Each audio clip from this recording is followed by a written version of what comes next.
Till the day I die.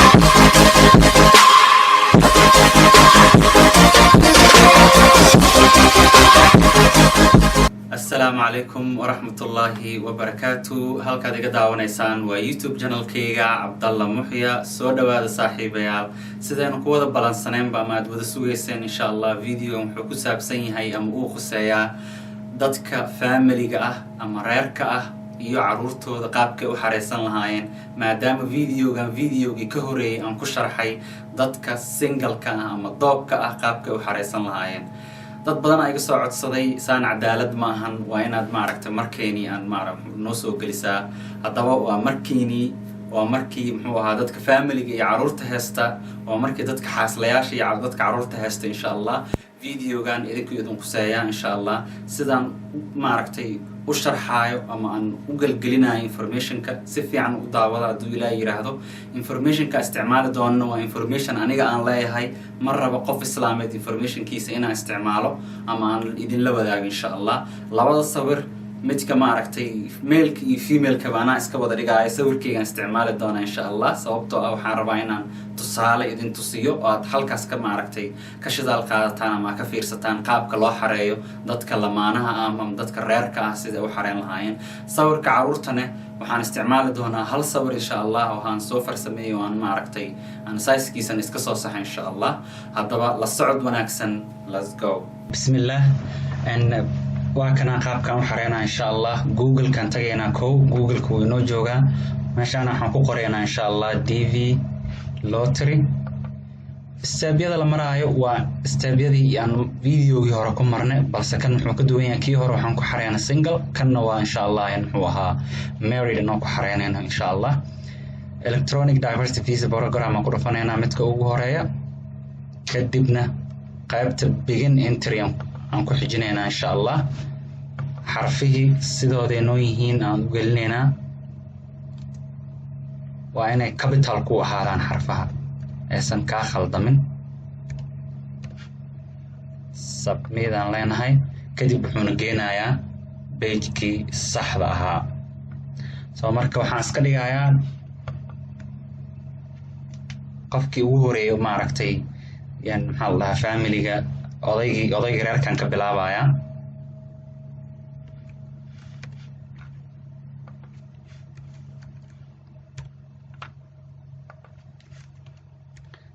so waxaa geliyey last name-kii magaca awoowe, first name-kii magaca koowaad, iyo middle name-kii oo ah magacii aabe.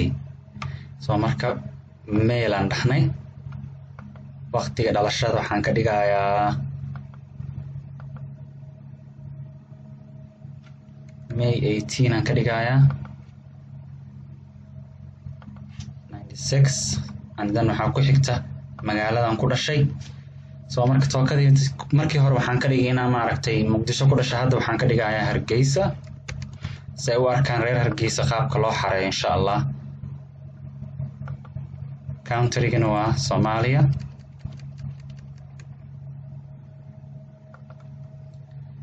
number 6 mar walba yes aan noo dooran because Soomaaliya waxay ku jirtaa dadka eligible waa loo ogol yahay inay programkan DV lottery-ga ah xareystaan. soo baasaboorkiya ku xiga.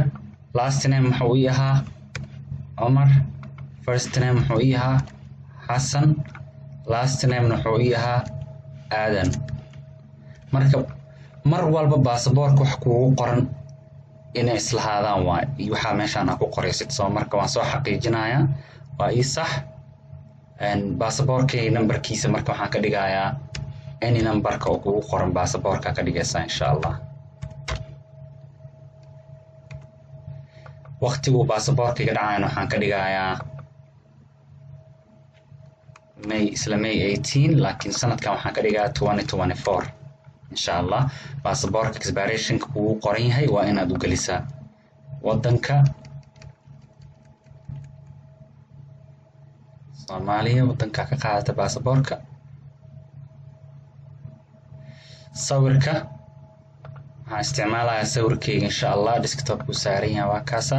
markii horena sawirkaygaan isticmaali sidaa wada ogeedeen because laba mar ha xareenina. aniga reason-kaan u isticmaalo sawirkayga waxay tahay in la doorto dan iyo muraad kama lihi, sababtoo ah ma rabo inaa maaragtay lottery u guuleysto oo horaan ugu soo guuleystay. Marka insha allah number 9 mailing address. Mailing addresska marka reer Hargeysa waxaa ka dhigaysaan, aniga meeshaan waxaan ka dhiganayaa Jigjiga Street aan iska leeyahay, because address sax oo maaragtay saxan ma jiro. Sirigana waxaan leeyahay Hargeysa district ama county ama province ama state, kolley waa Maroodi Jeex.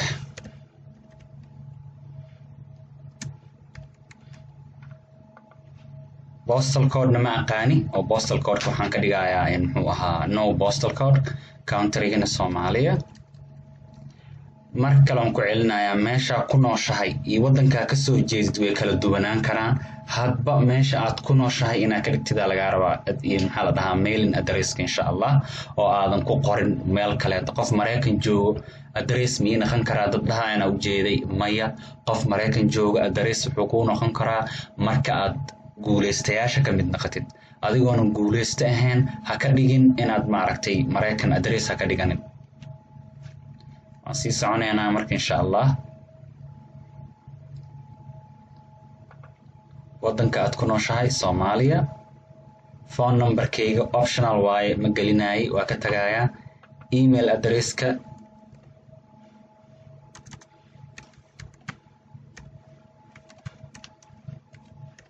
email address book ahaan gelinayaa. waxaan email addresskayga ma ahan.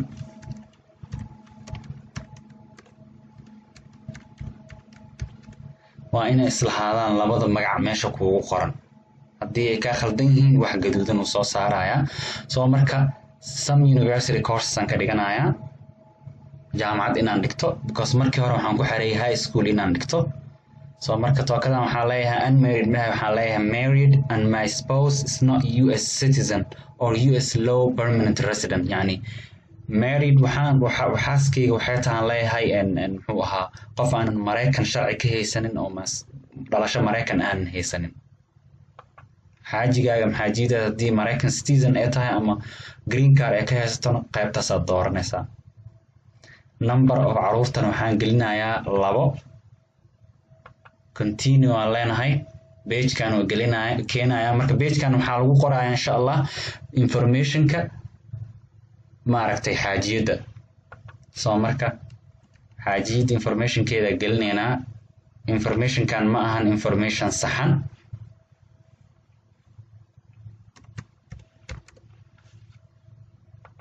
magaca awowgaan geliyey, haddana waxaan gelinayaa magaca first name-ka. middle name-kana waxaan ka dhigayaa Xasan. informationkan information jira ma ahan. intana waxaan ka dhigaa taariikhdan waxaan gelinayaa waqtiga taariikhda xaajiyada ee dhalatay.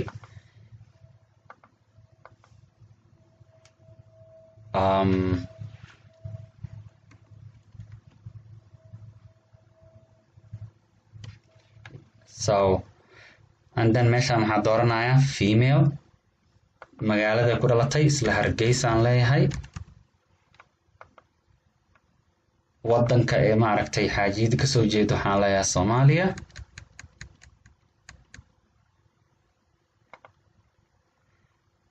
sawirkana waxaan isticmaali doonaa isla sawirkayga insha allah. kadib waxaa ku xiga cunuga koowaad magaciisa last name-ka wuxuu heesanayaa marka magaca awowgay. magaca maxaa la dhahaa aabahay ayuu heesanayaa last name-kiisa. magaca last name-kana muxuu ii ahaa magaca aaba wuxuu ahaa Aadan. wiilkayga first name-kiisa Axmed aan ka dhigayaa.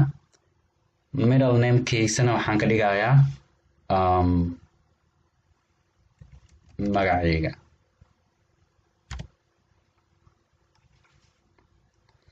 waqtiguu dhashay 11 waxaan leenahay November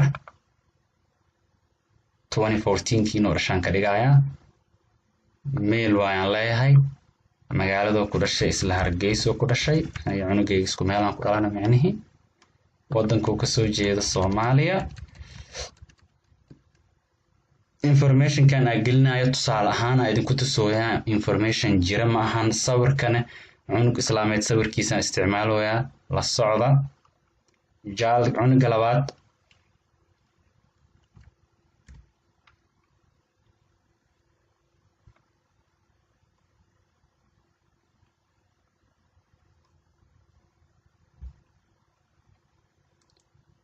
cunuga labaad waxaan ka dhigayaa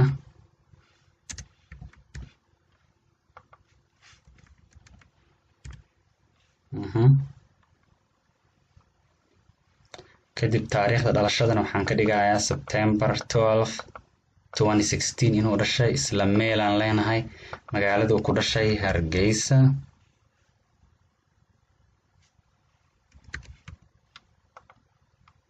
wadanka Soomaaliya.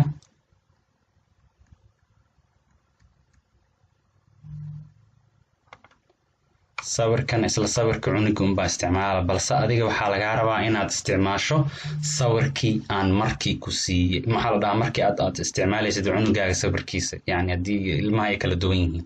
marka continue markaa dhexdeed wuxuu igeenayaa inaan informationka iska saxo.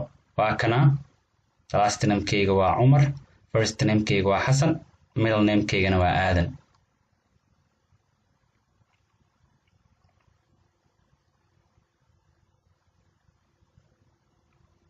kadib waa inaad iska jeegaraysid waxaana inay ku wada saxan yihiin oo aad maaragta xaqiijisaa inay yihiin wax saxan oo hal aad u fiirisaa. hadduu ilaahay yiraahdo magacyada ilmaha inaa maybe khaldaa laga yaabaa, because wax saxan ma ahan, sababtoo ah maanan jeegaraynaynin. magacayga waxaan ka dhigay Xasan Cumar, Xasan Aadan Cumar, Xasan Aadan Cumar. ilmahayga marka maxay rabeen inay noqdaan Hebel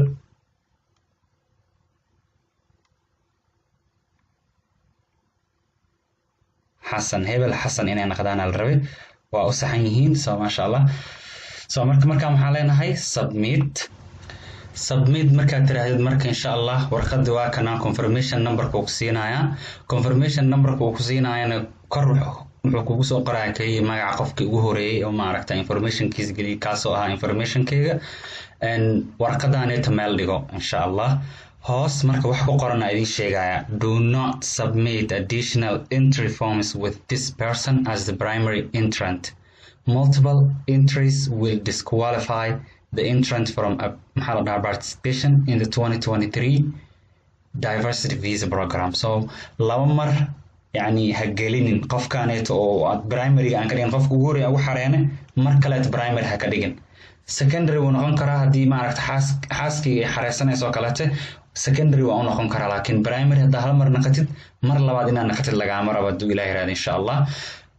قارتو صباح عدد ويدينا إنه كان May 7 2022 صباح إن شاء الله.